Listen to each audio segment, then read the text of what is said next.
अब आजकल गावत है बतावा ये गोरी हमारा गन्ना करस। वाह तो गोरी में सही जाता कि लवटिया लगता चलाएंगे। हाँ रात भर डीजे बजा चलन न जाला गोड़ लग जाला घाव बाटे ताजा जी तुही रे जगहिया दाते काट ले राजा जी। लेडीजियन के डोरी हरमन बोले कहीं काटत नहीं चाचत रहा। आवाज तक कोनो कलाकार बताए नहीं पाए इसका अर्थ क्या है। इसका अर्थ क्या है जान लीजिए सकल समाज के लोगों। जिस समय राजा हरिश्चंद्र की पत्नी तारा देवी हरिश्चंद्र का बेटा जो रोहित था फुलवारी में फूल तोड़ने गया तो उसको नाक डस लिया था। तो लेकर लाश राजा हरिश्चंद्र के पास पहुंची थी वो शमशान घाट पे। तो राजा हरिश्चंद्र पूछ रहे कि मूर्ख गंवार क्यों तू तारा जला रही बिन कर दिए क्यों राज दुलारा जला रही। तब वो बतावत में कि चलन न जाला अरे अपना औलाद उसने लिया है चलन न जाला गोड़ लग डाला घाव बाटे ताजा जी उही रे जगहिया यानी फुलवारी में दांते काट लिहले राजा जी। एका कलाकारवन गंदा कर दे दो तीन कलाकार तुम सुधार दे हम कहे मारम ने जवन समाचार याद हो जाए हम कहे एक साफ बतावा करा बिटिया बहन इस गाना सुने नहीं होते उसको भाव बताओ अर्थ बताओ और आगे का बात कहे लैली लसुरी झमक गोरी भाई सिरा का बोल दी एक सेरा दूधरा सुराव से अरे एक सेरा दूधरा सवाल से पानी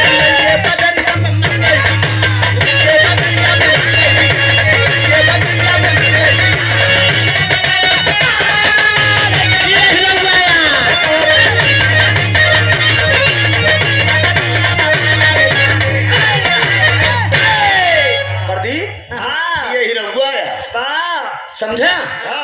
मेरे जिला का सम्राट नहीं बाबू राम कैलाश से वो कैसे गावत रहे माघ बीता पूस बीता बीताएगा माघ बीता पूस बीता बीताएगा लगता ही फागुन में पिया लग जाएगा सोवे कथा मोरे लगे सोवे छाड़ी लहुरीना नदिया रे लहुरीना नदिया बोला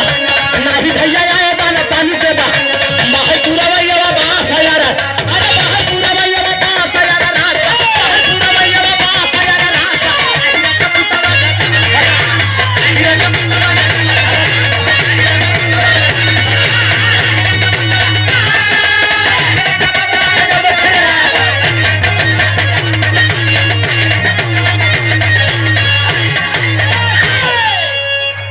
वाले दोस्त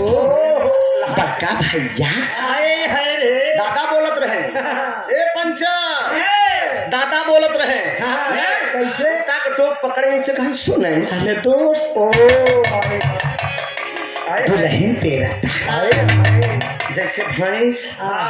खूंटा पे बिना चारा के पेरता। अब तो मोबाइल चल के पहले चिट्ठी से काम होत रहा जब खबर भेजवाए थे कि जाए बताए थे धनमा कम्मा समावत है 13 तारीख के दुल्हन श्रृंगार कले लागे लाली लिपस्टिक जब लगावे लागे सास रानी का कहे जानता है कुआं पानी भरे जाए कहा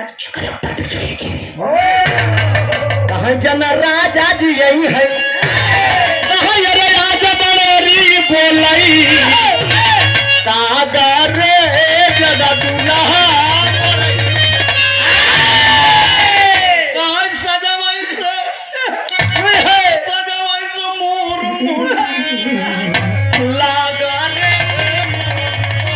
यही है ये मेरे दोस्त दुल्हा के याद में जना दहिया मात जा तो हार जवानी बिटिया फोन करे बा सास फोन उठावा तो कहा तो हेलो बोलो कहे माई कहे का बिट्टी का हाल चाल दुकान सब ठीक बताउने पे आज 2 दिन भर हमार सास मर गई कहा ये बिटिया रोजे कठिन करे चले भले मर गई रा हमरे बिटिया के बहुत सतावत है बिटिया या तू घरे का मलकिन हो गए ए पंचा बगल में पतो चाय ले खड़ी बा कहा अम्मा के घर फोन कहा बिट्टी के सास मर गए बिट्टी के सास मर गए बिट्टी घरे का मलकिन हो गए तो पतो चाय खमावत कि कहा जो पंचम कहा ये अम्मा नाराज न होई बिट्टी के सास तो मर गई बिट्टी के दिल लौटिया तू कब मर तू कि हमारा दिल लौट जैसे करबे वैसे पौबे सोचा अरे पतोह लेके आई है पतोहू की कीमत करे बिटिए कि नहीं त जना दुल्हा जी यही है अरे मोर राजा जी यही है कहा अरे आज बड़े री बोलई कागा रे मोर राजा जी यही है कहा सजवै से मोर मन लागा रे मोर दुल्हा जी यही है दादा राम कैलाश गावत थी हैदर उस्ताद गावई कहा अरे पिया परदेसिया अरे मोर दुल्हा परदेसिया लौट के नाही आए राजा परदेसिया लौट के नाही आए दुल्हा परदेसिया कहा ननदी के बीरानमा बोला यही व्याकी नहीं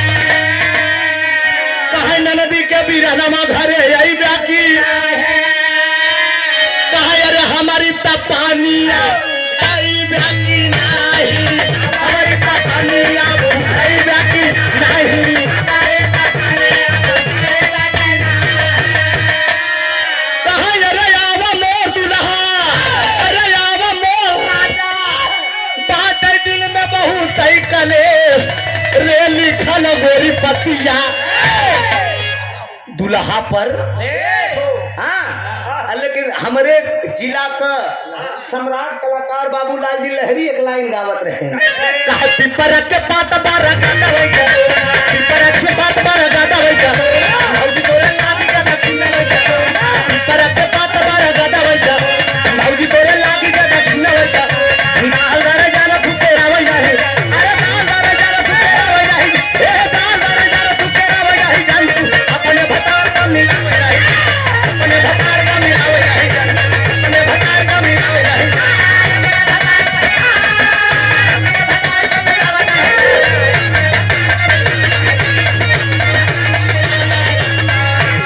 ए भैया दाल नरे जाना तू के रावे नहीं जंतु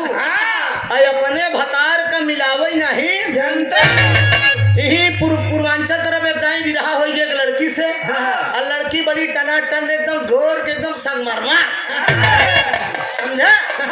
एकदम टना हम एकदम लवंडा तो हमसे पूछे कि आपकी शादी हुई है अब वो का पता कि हमारा बेटवा सयान हो गया हम कहे जैसे समझो अपनी उम्र में तुम एडजस्ट कर लो अभी उसमें हम भी अपना फिट कर लेंगे हाँ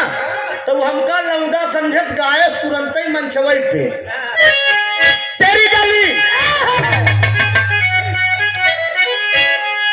अरे तेरी गली तेरी गली तेरी गली में अरे तेरी गली में अरे गोरिया गोरिया मुश्किल भजीना तेरी गली में इतर रही अब लगन लड़कीवा खड़ी भाई भाई का फिर बोली है समस्त कीवा कहते हमका कि अरे तेरी गली तेरी गली तेरी गली में अरे तेरी गली में गोरिया मुश्किल भजीना ऊ का कहत बे कि तेरी गली तेरी गली तेरी गली में अरे तेरी गली में अरे चापा चापा चापा फेंक दे पसीना तेरी गली चापा फेंक दे पसीना तेरी गली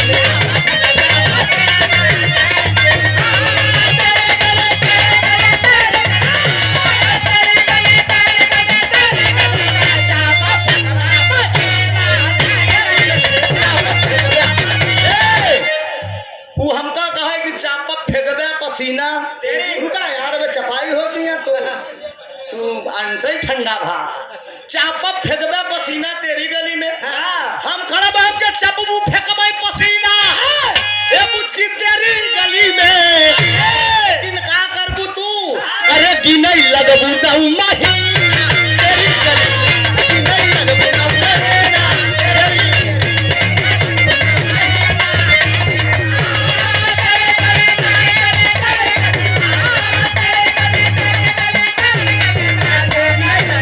महीना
रोड है क्या?